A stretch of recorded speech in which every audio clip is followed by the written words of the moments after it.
భారతీయులారా ఒక్క క్షణం ఆగి ఈ వీడియో చూడండి. మనం సినిమా స్టార్లను చూసి చచ్చిపోతాం. క్రికెట్ స్టార్లను చూడడానికి వెళ్ళి చచ్చిపోతాం. ఫుట్బాల్ మ్యాచ్లు ఆడడానికి వెళ్ళి చచ్చిపోతాం. బాబాలను, దేవుళ్ళను ఎవరిని చూడడానికి వెళ్ళినా కానీ ఏదో ఒక సంఘటన జరిగి చచ్చిపోతాం.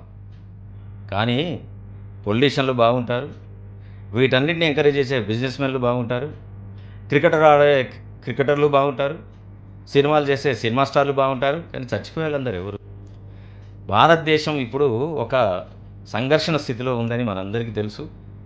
ఈ దేశానికి కావాల్సింది ఇన్నోవేషన్, క్రియేటివిటీ, కొత్త విషయాల ఆవిష్కరణ.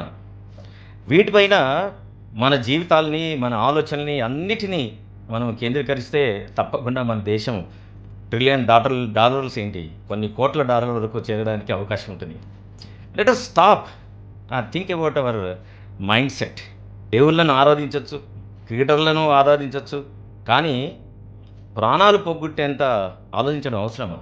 బార్డర్లో నిలబడి పోట్లాడే సైనికుల ఫ్యామిలీస్ ఎన్ని కష్టాలను పడుతున్నాయో వాళ్ళ కోసం మనం ఏమైనా చేద్దామా? ఆడ ప్రాణాలందరూ ఇస్తూ ఉంటే మనం ఓన్లీ ఇక్కడ క్రికెటర్ కోసము, సినిమా స్టార్ల కోసము, ర్యాలీల కోసము, పొలిటీషియన్ల కోసము మనం ప్రాణాలని అర్పించద్దు. ఏమంటారు? నాలాగా మీరు కూడా ఆలోచిస్తారనుకుంటాను. Please tag this and make this viral. Take care.